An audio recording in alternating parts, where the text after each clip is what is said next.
Everyone. I hope you can see my slide okay. I'm Doreen. Our session is about getting started with Google, go further with Canvas. I'm a senior product strategist at Canvas, and I work on the K-12 product strategy team. Some people ask me, what does a product strategist do? It's such a hard question for me to answer. I do a lot of things, but essentially, I care a lot about your challenges with teaching and learning. And then I do a lot of listening to feedbacks, trying to understand and figuring things out, and hopefully providing solutions. Okay, just a little introduction about myself. I've been with Instructure for 2.5 years, and I'm currently on the K-12 product strategy team. I hope you enjoy the baby GIF up here. It's basically me, except I'm a girl. My mom told me that I started eating solids before I was 3 months old, and apparently that's very impressive. Not eating is never a problem at my house. And then on the left-hand side, what you can see is a Contigo travel mic. Some of my colleagues know about this joke. I read 200 Amazon reviews. I even did a little SWOT analysis just to make sure I get my hands on the best travel mug in the world. I know it's a little nerdy, but that's me. That's me. The reason why I'm telling you about this story is because I really like research data. And the reason why, and I'm going to show you some research data later at the session, and I will show how your peers, teachers, using it and what do they do with it. Because I am not a teacher, and it's way cooler to hear a story from a teacher than me. Here's our agenda for the session. First of all, we'll talk about how we at Canvas embrace Google. We love Google, and that's why we developed this seamless Google integration. And I will show you some really cool things about the integration. And then inevitably, we have to talk about status quo and how to pursue better. Never stop improving is not just an inspirational quote in education. It is what we do. Sorry, I take it back. It is what you do every single day. So how do we get better, and how do we improve ourselves? And last is we'll talk about how to go further with Canvas. You can improve student achievement. And I'm going to equip you, arm you with the knowledge and information that you can use evidence-based ways to improve student achievement inside Canvas. It's really an honor to be here to show you all these things. I really, really appreciate this opportunity.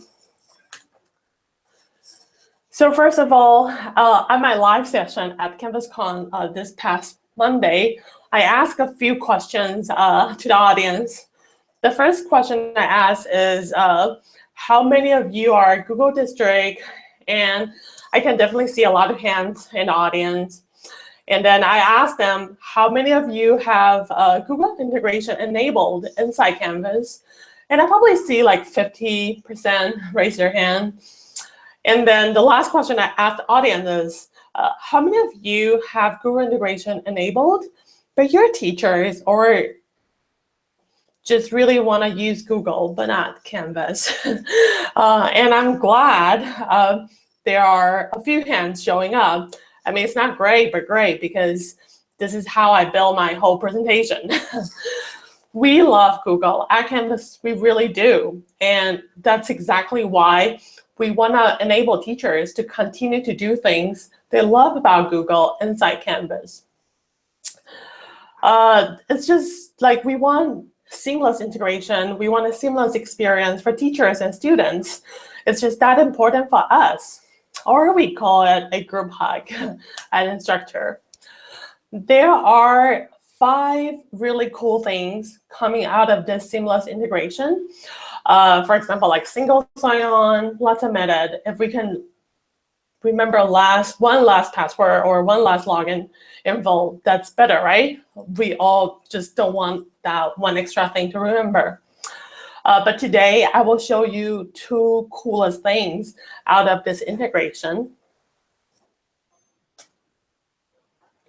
The first one is using the content you already created.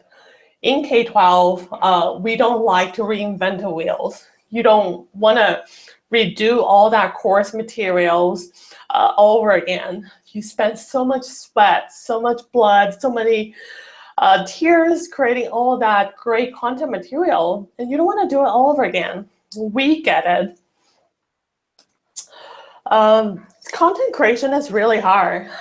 I ask a lot of people how, and also at the audiences, like how many of your teachers, they don't want to use Canvas because they have it all set up in Google. And they're like, oh, why should I use Canvas? Why do I have to recreate all that again? We totally get it, and I get it. This is very embarrassing for me to say. For the very first time, when I had to create a course inside Canvas, it was super intimidating. I didn't know where to start. I didn't want to redo all that content again. It's almost close to shameful for me to make this confession because I work for Canvas. It should have been easy for me, but it wasn't at first. And I totally get it. And that's why in this Google integration now, teachers can use whatever content they have built in Google using Google Slide, Google Sheet, or Google Docs. They can embed or link those documents inside Canvas in pages, in assignment, in modules. As long as there's a rich content editor, they can find a file and then embed it or link it, whatever the way they prefer. It's just that simple and easy. They don't need to recreate the wheels again. And the second part is creating cloud assignment with Google Doc. So do you know that thing that teachers can create one document inside Google and then pass it out to every single student in their classroom? This is that thing, and teachers love it. Okay, so here's the thing. Guess how much time teachers spend on passing out paperwork in the classroom?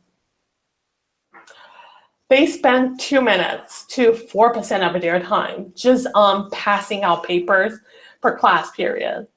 And if they just stop doing so, there will be so much more instructional times they will gain, and they will be able to talk to one more students.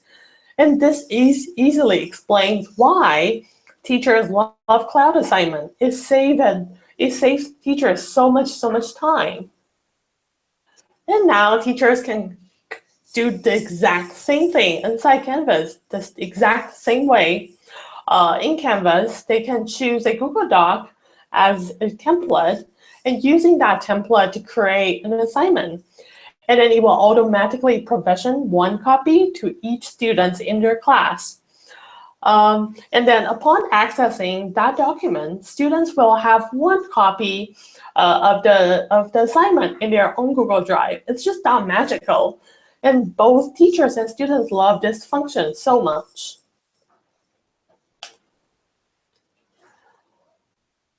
So now we have great content, all the great content teachers build, and they will continue to use the great cloud assignment function they love.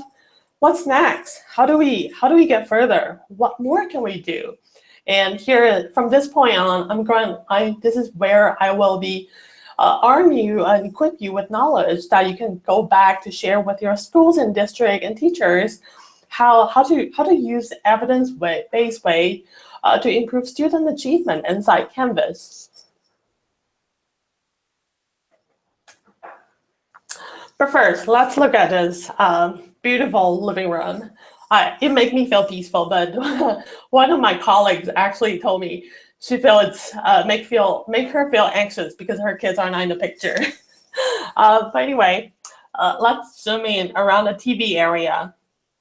Around the TV area, you kind of see a TV, a DVD player, and maybe a few digital devices. It still seems pretty, not clutter, clean, modern, right? But imagine, what if you look behind the TV? What if it looks like this? Like how many doctors we have here? Maybe 7, maybe 8. It's kind of like a transformer type of situation. Would you still think this is great? Would you still think this is good enough? Or whether you want to change one foundational, efficient adapter for the whole thing? In the education world, we talk about moving the needles day in and day out. And that's just what we do. But how fast are we currently moving? Or are we even moving? Is there something that bridges us from where we are to where we want to be? A few years ago, my husband and I did a super long road trip. We drove from New York City to Salt Lake City. It was so long. I cannot even tell you how many times I really want to kill him. But also how many times I really just wanted to step on that gas and get to the destinations. But let's think about it this way. When it comes to teaching and learning, what are your destinations? What are your teaching and learning goals? And how fast are your teachers going? Is it 70 miles an hour or is it 30 miles an hour? And are you happy with it? Are you okay with it?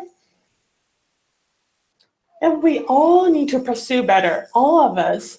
And there are ways we can move the needle. There are evidence-based ways that we can improve student achievement.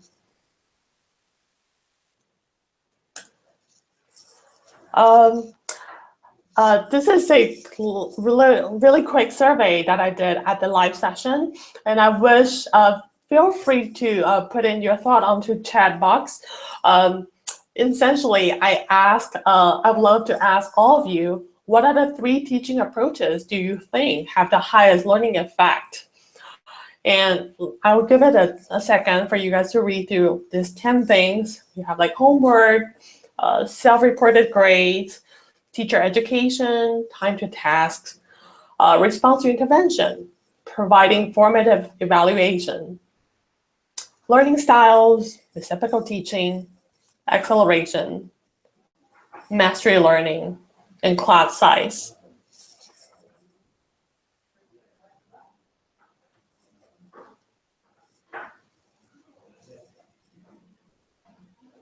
Okay.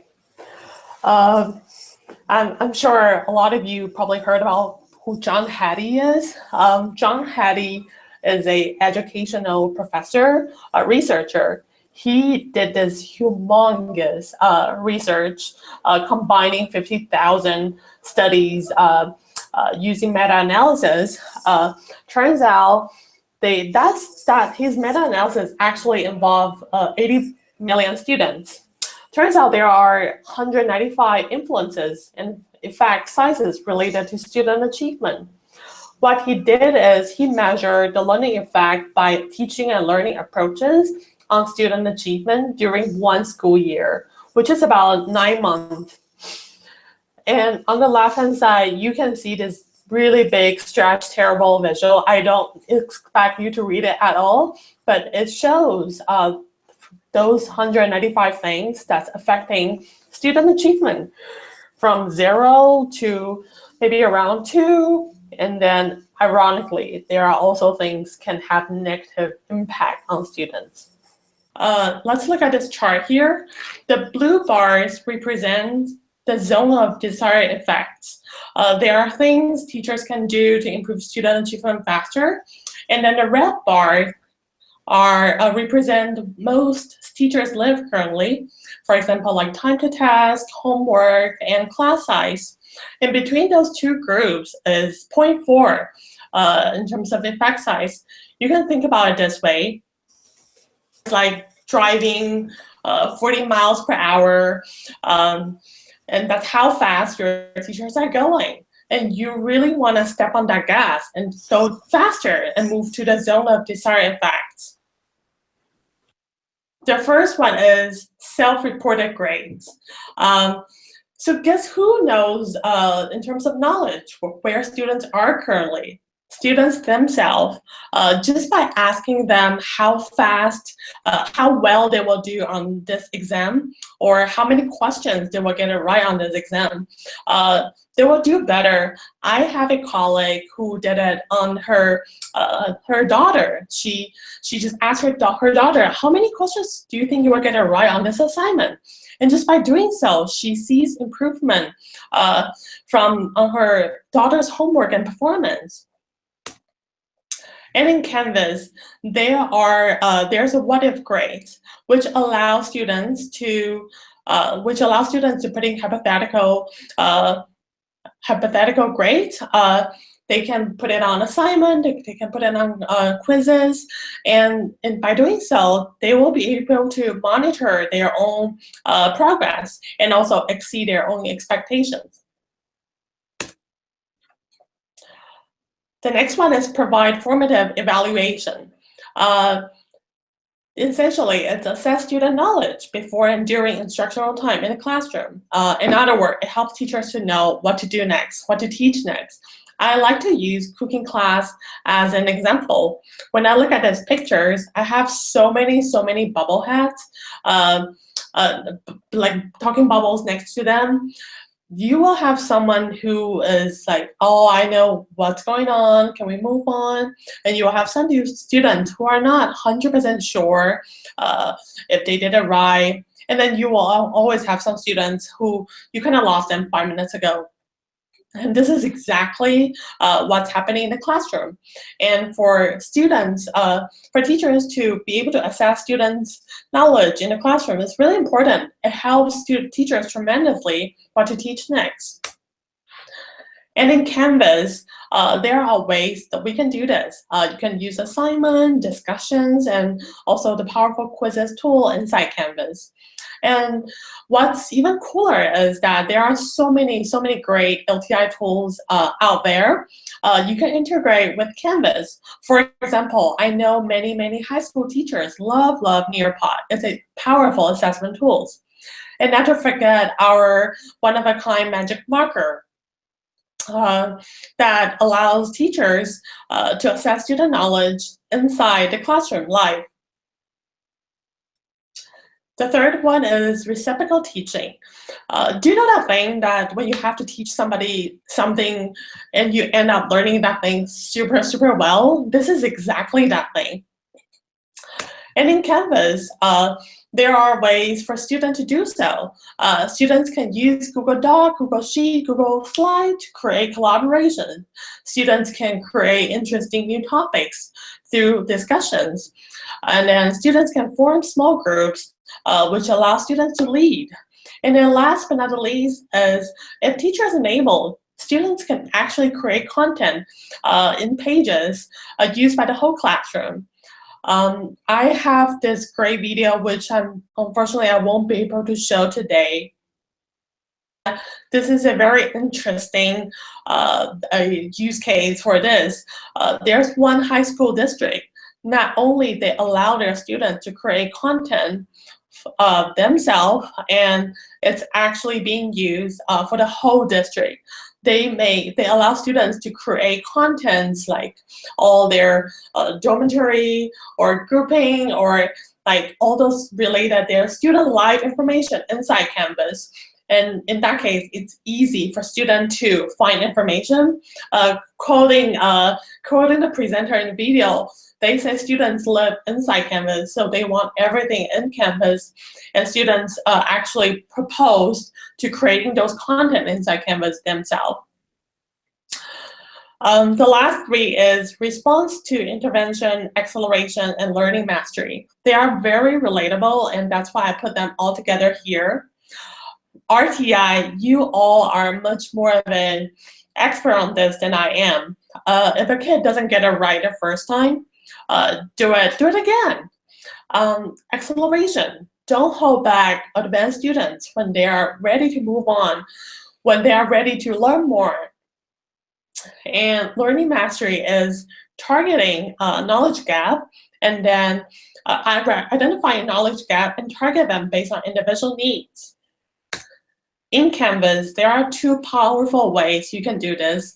One is modules, one is mastery path. Again, those three concepts, RTI, acceleration, mastery learning, those three concepts are not groundbreaking concepts. Those are the things teachers do every single day. But it's really time consuming, because if a teacher has to do RTI for 30 kids in the classroom, imagine how much work the teacher have, and it's just really time consuming. What Canvas provides are powerful tools to make it super time efficient for teachers to make all that possible. It's easy and quickly for teachers to create a customized, personalized learning path for their students. For their top students, they can, once they show mastery on subject 1, they can move on to subject 2. And then for the struggling students, teachers get to decide what contents they need to read more, they need to access more, or before they move on. And then for the middle ground, teachers totally get to determine what topics or assignment or skills they want the student to do more before they move on to the next subject. And this is just a powerful way to make RTI possible. And don't just take my word for it. Here are some quotes I pulled from Twitter from actual Canvas users. The first one is about the teacher love flexible pacing, and using mastery path make this possible. And I personally really, really like the second one, because the second one says, it helps meet each student at their level to engage all students no matter their level. It is important we are engaging with all students, not just the top one. It's everybody. And I'm so sorry again. Here's another video. In this video, it's Brian. He is a teacher at Santa Ana District in California. This video talks about he has one student, particularly super advanced. She's so ready to move on for material that Brian will be teaching in the next 2 months. She finished the assignment, she finished the reading material, and this allows Brian to advance on her self-pace, and Brian doesn't have to worry about holding her back. At Canvas, we really, really just want to enrich the learning experience with the Google content. With the Google content, the great content teachers created, and then we want to give you the tools that can save you time, make all the things you want to do possible. I cannot overhype enough about how powerful those tools are. I have one last quote from a teacher, and I actually have recording for this, but just in case the audio doesn't work, I'm gonna read it through. Let me just read this through.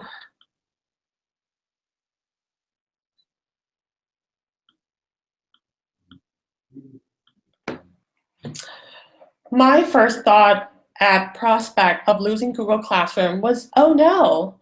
Then Canvas came along and everything changed. Canvas allows me to do things that has transformed my classroom. I used to just push out digital content to students. Now I can personalize and differentiate the student learning with Mastery Path. With SpeedGrader makes collecting and grading digital content easier. I'm able to create meaningful conversation with the online discussions. Most importantly, the self-paced modules has taken me from the front of the classroom to time I can spend with my student one-on-one. My students are now learning through exploration of our social studies content, and also learning life skills like time management and self-discipline. I find new pieces that are changing what I do in classroom all the time. And the great part is Canvas is changing with me. I know this quote is super long and I try to cut it down, but every word matters in this quote. And I love how this teacher shared his thought about losing Canvas, losing Google Classroom, but then he realized with Canvas and Google all together, it's even more powerful. And I will conclude, I'll stop my sessions here, and then I will open up the Q&A chat box and see if there's any questions on the presentation, on the slide. And I'm really sorry about all the technical troubles during the session, and I really apologize for that.